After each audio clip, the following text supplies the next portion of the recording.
Bonjour à tous, bienvenue dans cette nouvelle édition du Grand JT des Territoires sur TV5 Monde et sur l'ensemble de vos chaînes régionales et locales. Voici tout de suite les titres de l'actualité.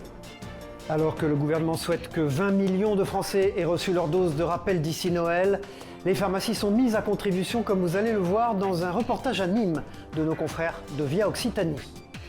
Il se peut qu'en cette fin d'année vous ayez commandé vos cadeaux sur Internet.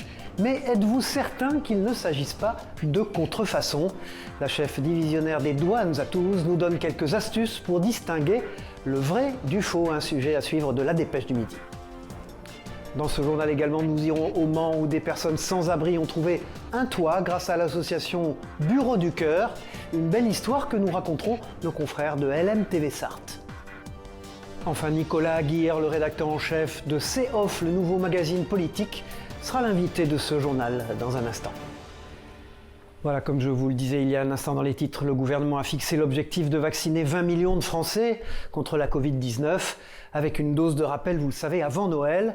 Or, pour atteindre cet objectif, un arrêté daté du 12 décembre a été publié et cherche à inciter les pharmacies à proposer des créneaux de vaccination le dimanche.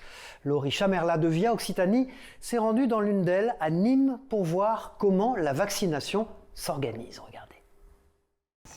Malgré la réouverture des vaccinodromes, le carnet de rendez-vous ne désemplit pas dans les pharmacies. Dans cette officine nîmoise, entre 20 et 30 patients reçoivent une dose chaque jour. C'est plus pratique, plutôt que prendre la voiture ou le bus et d'aller à l'hôpital. J'habite à 200 mètres, même pas, donc c'est centre-ville, c'est très agréable. Et ce n'est pas seulement la proximité qui motive le choix des patients. Certains boudent les centres de vaccination qui réservent le Pfizer pour les moins de 30 ans, d'après une directive du ministère de la Santé. Les pharmacies, elles, continuent d'en administrer sans condition d'âge. Alors les listes d'attente commencent à se remplir.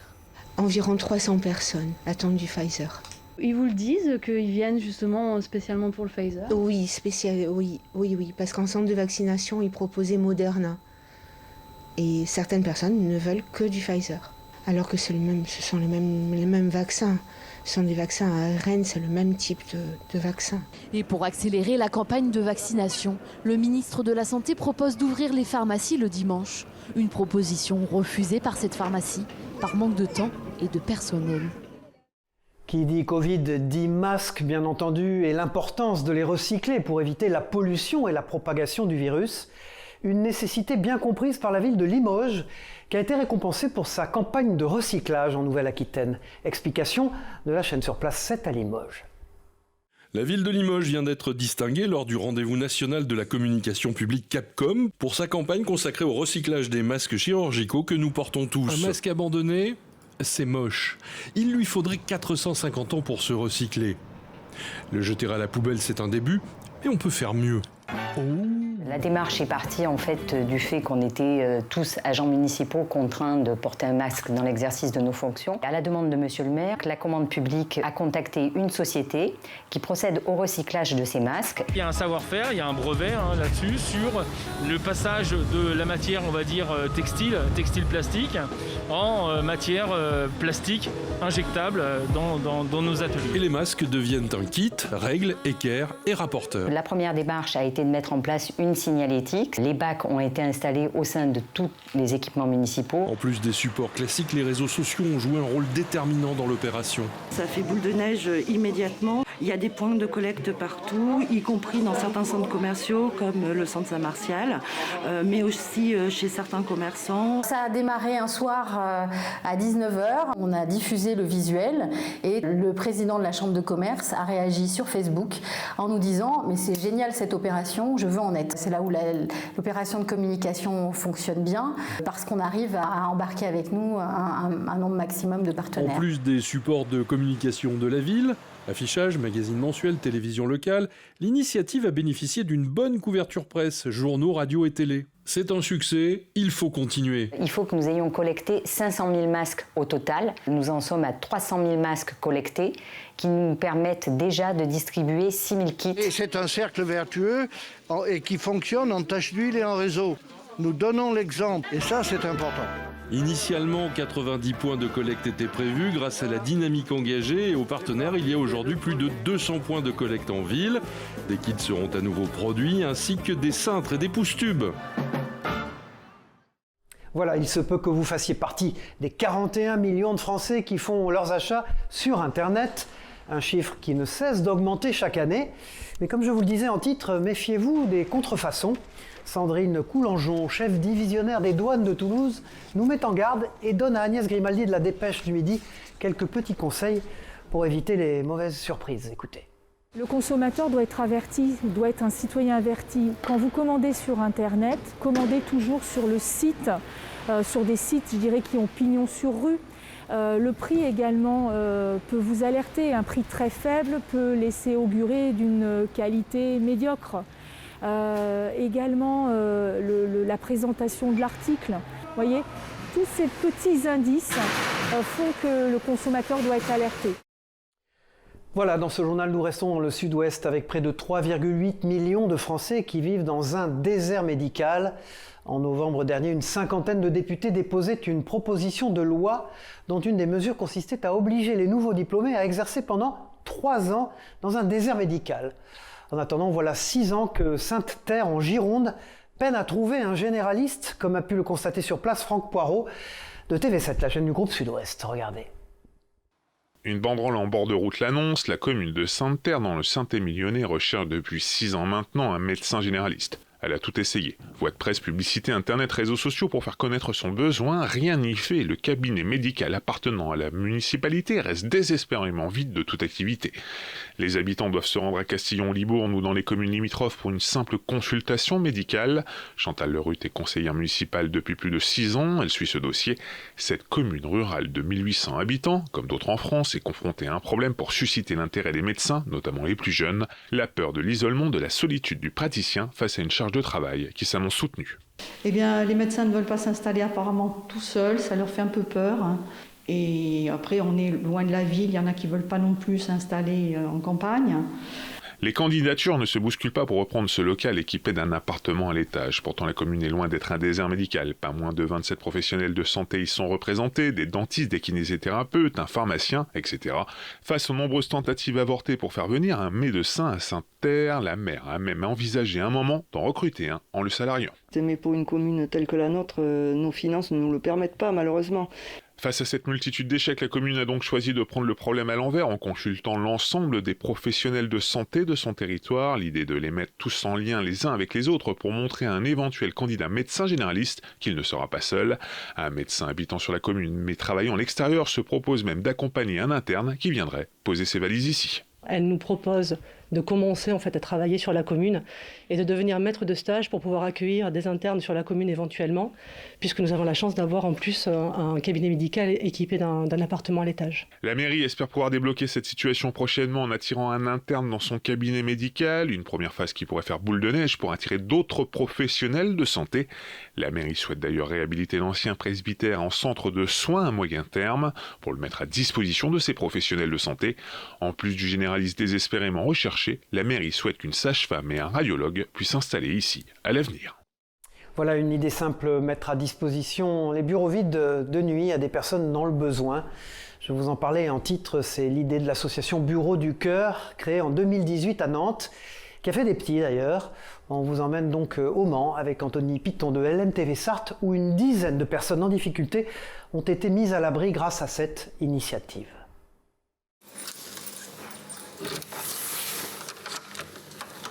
Le jour, cette chambre sert à la formation d'étudiants en hôtellerie. La nuit, elle accueille Franck. Il y a encore 10 jours, il dormait dans une tente près de la gare du Mans. Avec cet hébergement provisoire, il commence à rebondir. Je suis plus en forme déjà. Puis j'ai la chance déjà, mes papiers, ça avance, tout. Puis je retrouve un petit peu de boulot, tout doucement. Et puis c'est ce qu'il fallait, parce qu'on n'a pas de force quand on veut travailler, tout ça. Voilà, on n'a pas la tête pour ça aussi. Et puis c'est pas très évident dans la rue, voilà. C'est pour ça que j'ai la chance de ça aussi. Puis j'en profite pour avancer à ça. Comme Franck, une autre personne est hébergée chaque nuit dans ce lycée professionnel. L'établissement fait partie des membres des Bureaux du Cœur, une association qui veut ouvrir les entreprises aux personnes à la rue, les soirs et les week-ends. On fait de l'hôtellerie-restauration et ces chambres d'application, elles fonctionnent toute l'année pour les cours, mais à partir de 17h30, elles sont libres. Alors pourquoi pas accueillir des gens qui en ont besoin ? Depuis septembre, une dizaine de personnes ont ainsi été mises à l'abri dans plusieurs entreprises du Mans, grâce à l'action des bureaux du cœur. Sur les 10 personnes là, 8 travaillaient. Ils dormaient soit dans leur voiture, soit en tente, ou soit en squat, mais la plupart travaillaient. Et pour ceux qui ne travaillaient pas, ils sont aujourd'hui, l'exemple de Franck qui est ici, il a un boulot aujourd'hui et il travaille aujourd'hui grâce au fait d'avoir un logement. Au-delà de l'hébergement, un parcours d'accompagnement social est aussi mis en place pour les bénéficiaires. D'autres associations interviennent alors, comme Tarmac ou la Croix-Rouge. Voilà, il est encore temps pour ceux qui sont en retard d'aller acheter leur sapin de Noël.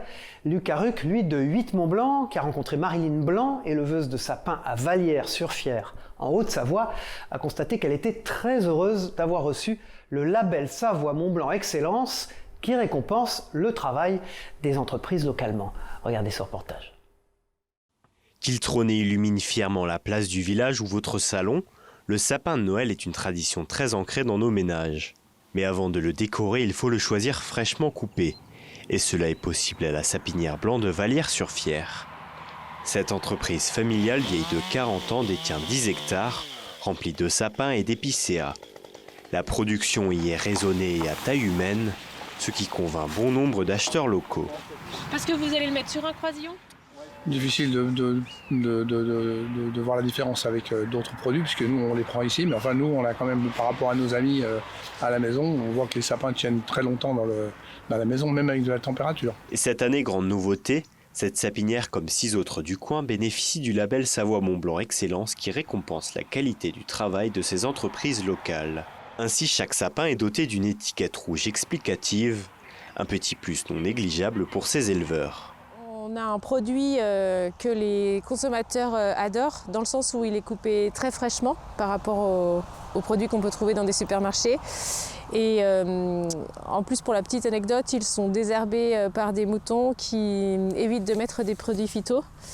Et donc les gens en étaient conscients, mais ils n'ont pas forcément l'information de savoir où est-ce qu'ils peuvent les trouver. Donc ce label est une opportunité, est une chance pour nous.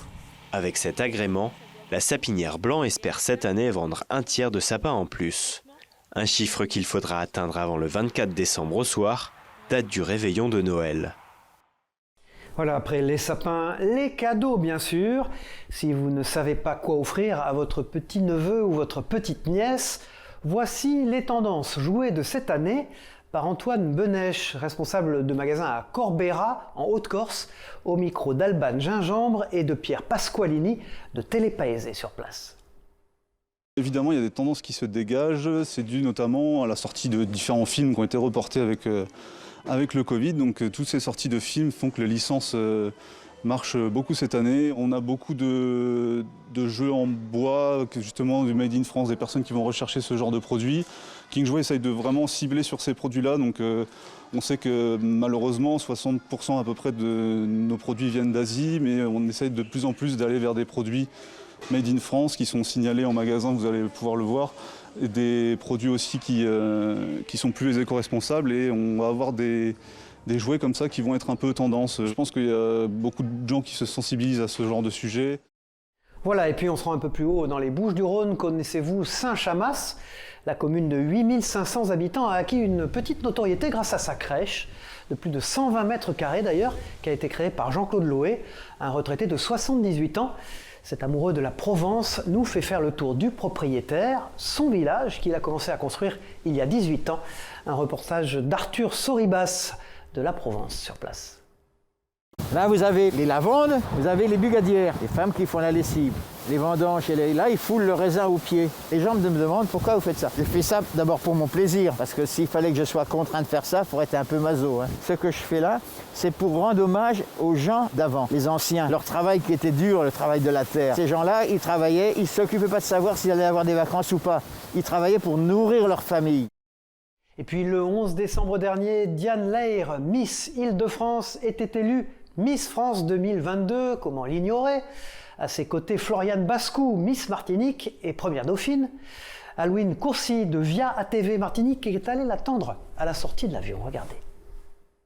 Après une courte nuit et plus de 300 km, la première dauphine de Miss France est fière de nous montrer sa nouvelle écharpe. La jeune Lamantinoise retrouve ses deux frères et ses parents après un mois intense de préparation au concours. Et ensemble, ils revivent son élection.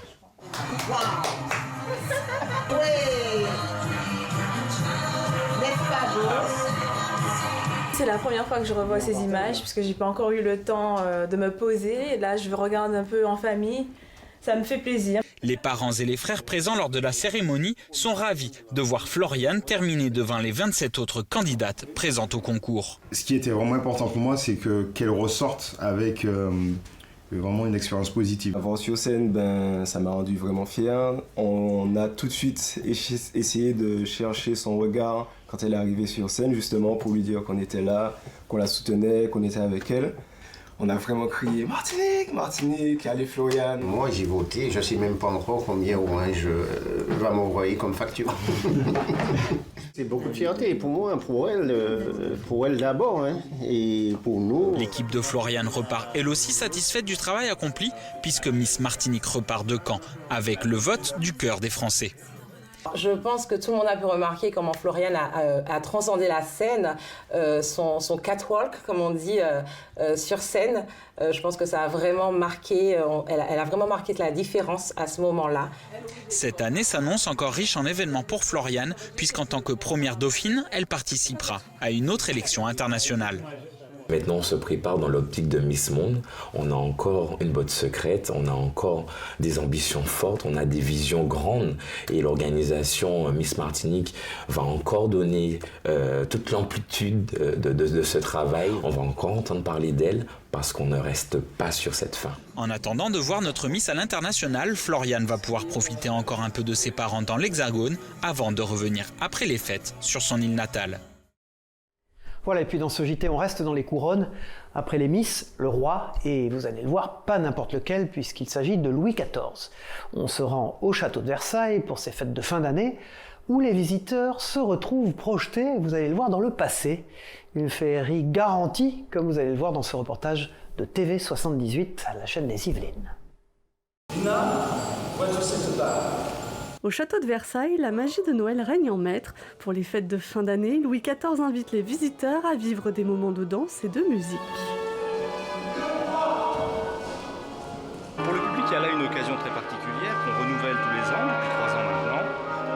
On va dire au moment des fêtes, de venir un peu différemment dans le château. Pas seulement en tant que visiteur, mais aussi pour se laisser éblouir par du spectacle, par des lumières, par une mise en scène quelque part, une mise en espace.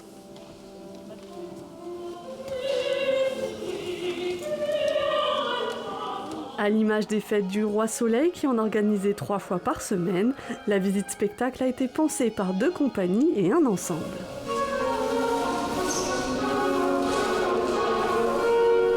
Dans certaines pièces, il y aura des comédiens.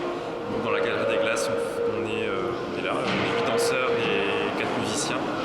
Et ensuite, ils sont dans la Galerie des Batailles avec les escrimeurs.